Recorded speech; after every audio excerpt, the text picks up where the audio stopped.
Hi, it's Jen from Shabby Fabrics with a trip around the world tutorial today. And if you've been quilting for any amount of time, you know that the trip around the world has been around for longer than I've been quilting, for sure. It's a classic design. And the original trip around the world that I first saw was just squares. And of course, they're situated in such an arrangement that it gives this amazing kind of expanding look to it. So we're providing a free download. So if you want to do that classic one, we have the download here for you.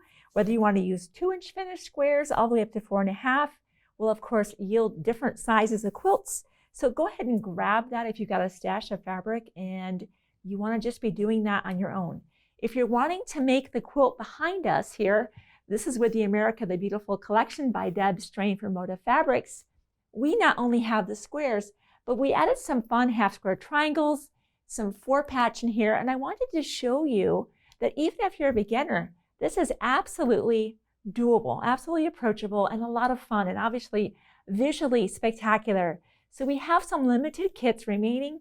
This is what the kit would look like. You'd be receiving a full color pattern inside, which makes it so helpful on a quilt like that to have full color. Of course, a backing option, and because we want beginners in particular to be comfortable, we put out something called an oops kit. That's an option you can grab where you have the ability to make a mistake. Don't need to worry about that. These are some extra fabrics that have you covered. They're kind of an insurance policy so that you have some extra fabric there. You can recut blocks as needed.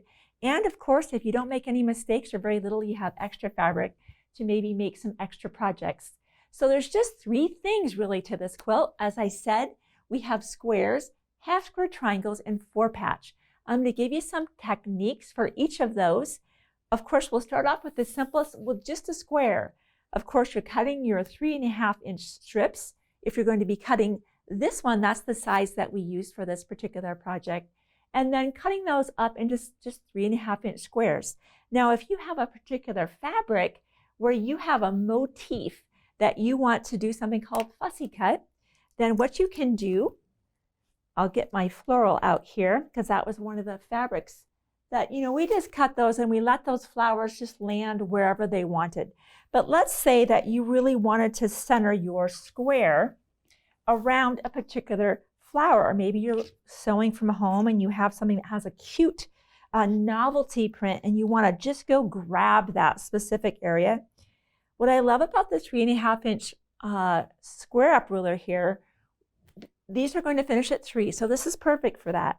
You would simply position that wherever you want. Let's say we wanted that right there to be centered around a particular, as I said, flower or novelty print. And what's nice about the spinning mat is you don't need to ever move your fabric. You just move your mat around it, and then you can extract out your fussy cut flower, and you can get that exactly where you want. So plenty of squares in this quilt.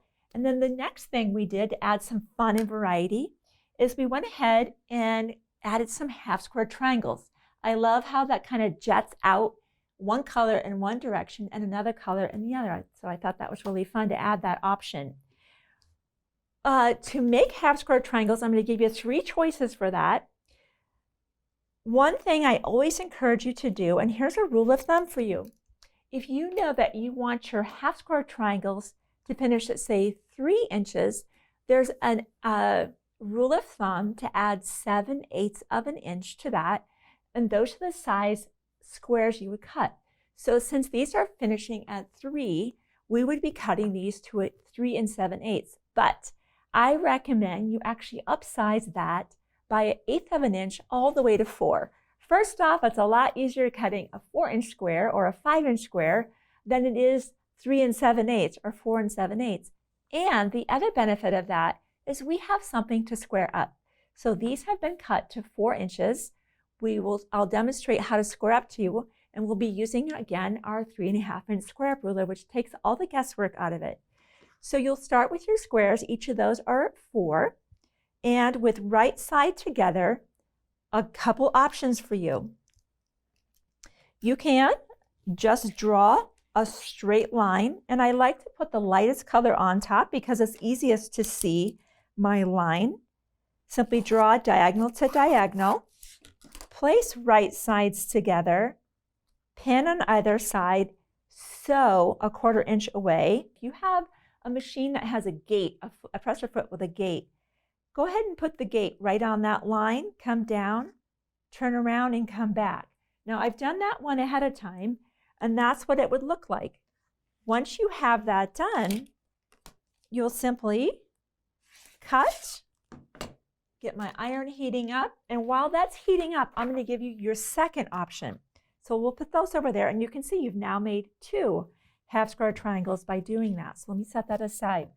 Another option for you, actually I'll just go ahead and iron that line away. That's what I love about my friction pen, is I can iron that away and start again. Creative Grid created a seam guide, which is so nice. These are actually available in 2 sizes, 9" and 15. This is the 9, where instead of drawing corner to corner and sewing, having to find a 1/4 inch on either side, I place this corner to corner and I draw on either side. And now I simply sew directly on those lines. Just like that, again, pinning. Now I don't have to find a 1/4, just sew on the line. So I've done that one ahead of time as well, and you can see that's what that is here. Same thing, straight edge, corner to corner. You just have 2 half square triangles again. So I think we're pretty warmed up there. Doesn't matter really whether you press to the stripe or to the blue, but we'll go ahead and press to the blue. So pretty straightforward with how to do that. Now I mentioned there's a third way, and this is my favorite. There's a lot of half square triangles in here. As you saw, when we put the 2 4-inch squares together and we sew using either one of those techniques, we end up with 2. There's a cool product on the market called Star Singles. They're available in a variety of sizes. What they do is you sew, I'll just bring one out so you can see them. Here's the Star Singles. You always want to purchase the size. These are based on finished measurements. So we know that these are 3-inch finished half square triangle units. So when you're purchasing those, you're always going to be seeking the finished size. So 3 inches here. Our papers tell us exactly what to do. So I'll show you that real quick, and I'll move my head out of the way so you're seeing how they work. And I'll bring that out as well. Here we get to sew on the dash lines, and we will cut on the solid lines. And you get to make 8 at a time. Instead of 2 at a time, I get to make 8 at a time. It's a lot of fun. So they tell us what to do. Cut 8-inch squares of fabric. So I've done that ahead of time. Place 2 squares right sides together. So we'll be making this unit right here. Right side together. Place the paper on top and pin. Now, if you're going to use the Star Singles, the big thing is you can always have the squares a little bit bigger, but you don't want them any smaller than the 8. You need to be able to know that your fabrics are going to absolutely fill in at least to this line, because that's a cut line. So go ahead and stack them on there. You would pin in place, and then it says sew along dotted lines using small stitches. So definitely shorten your stitch length. I bring it quite a bit down, and you can see that here. It very much perforates the paper and makes it easier to tear the paper away. Cut along the solid lines and tear away the paper. So I went ahead already and sewed on there, but we start here, and you can start right off. If you have a machine, now let's just go demonstrate that. I want you to see the Star Singles. They're so cool. If I have a project with half square triangles, I'm grabbing for my Star Singles, absolutely grabbing for them, because I can relax, so to speak. I'm just going to be sewing on a dash line, and I can do that almost every time. And then it's kind of fun to tear the paper away. And now you have these perfect half square triangles. So I've got my stitch length down considerably.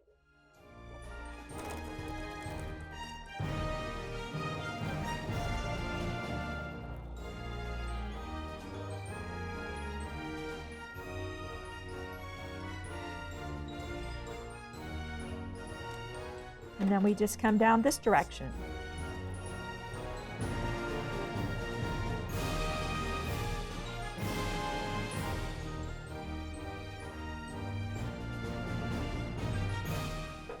And you see how when I approach the circle, I slow down. So you're just going to keep doing that until this final one here at 8, you'll pivot and sew right off. So I'll go ahead and just end that because I want to show you the cutting. Okay. All these fun options. That's what I love to do, is give you choices. And then you can figure out what you enjoy doing or try them all.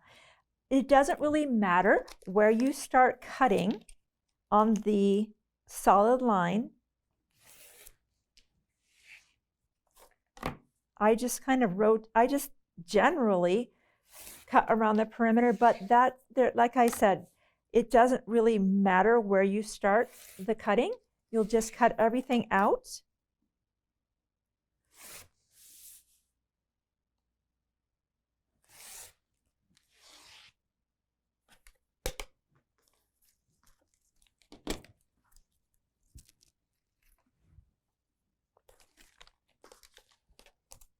I just want to show you how nice and accurate these are.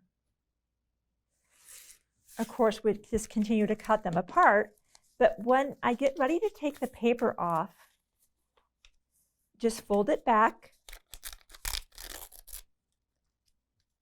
just like that, and you'll have perfect half square triangles.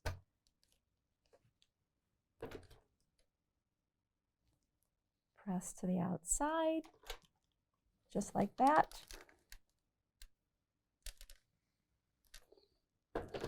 Now with the one thing I should have mentioned to you,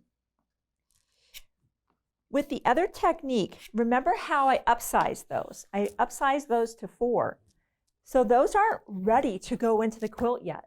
I would need to square those up to 3.5, and I can kind of backtrack and do that. But let's use, you saw I just sewed this. Let's go ahead and measure this. Look at that ruler fit perfectly over top of that. There is no squaring up. Squaring up takes time. It absolutely takes time. And I love that besides it being a lot of fun to sew on that, they are ready to go right now. That's the beauty. You save so much time. So that's the star singles. Now this one, remember how we said that we oversized that. See my ruler here. Maybe I'll flip over here so you can see that line. Let's go ahead and put that on our seam line, just like that. And the goal is that we're able to trim up on all 4 sides. So if you're not using star singles and you do upsize your squares to be the 4, you'll need to do this around all 4 sides of each of your half square triangles. Not difficult, just time consuming.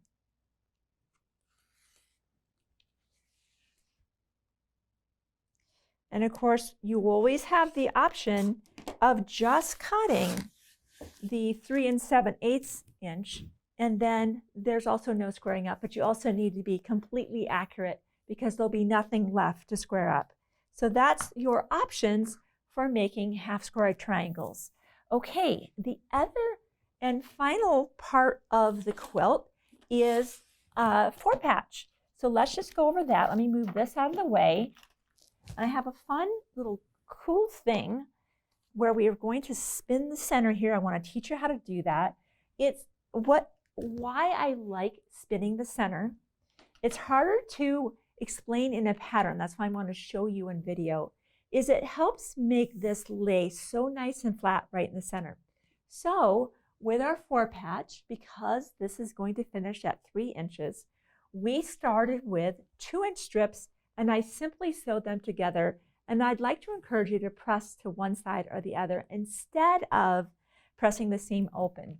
That'll give us interlocking seams and make the spin possible. Without that, you won't be able to do that spin. So once I have that piece together, let me go ahead and just square that up. I think I've done that, but let me just make sure I have. Just line that up. Here's another nice thing. Once you strip piece that, you can lay your ruler on there and say, am I at 3.5 wide? This is a fantastic square up ruler to have, not only to square up, but just to check your measurement to start with. It looks good to me. So now we'll go ahead and use the white numbers that have the solid, or the whole numbers, 1, 2, 3, whereas when I rotate my ruler, the black circles have the half increments. Half, 1.5, 2.5, 3.5, 4.5. Incredibly intelligent, and of course that creative grid grip on the back I love. Since I'm using the 2-inch, I need 2-inch sections. I'll just line that up here, and we'll need 2 of those. You know, when I was an early quilter, I did not really know all the technology, and I thought a ruler is a ruler is a ruler. Well, it's not a ruler. It's really amazing that the more accurate tools I use, the better results I get. How does that work? Okay, right sides together. This is the interlocking seam that I talked about. So let's sew that together, and then I want to show you how to spin that seam.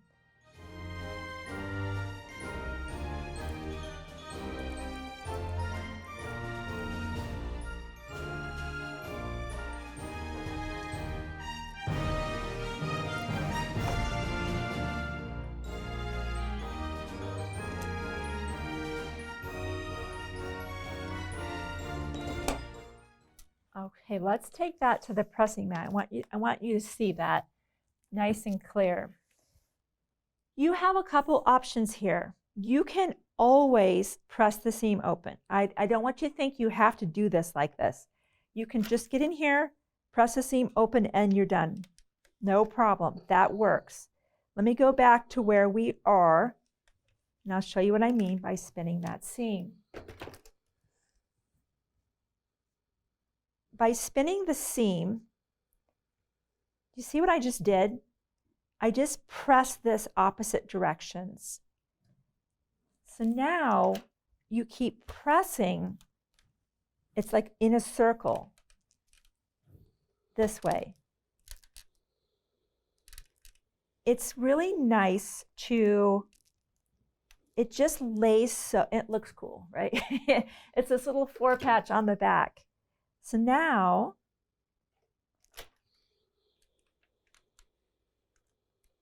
I love that there's nothing wrong with pressing the seams open. Absolutely nothing wrong with that whatsoever. But this is just another option for pressing. Then again, we can go take our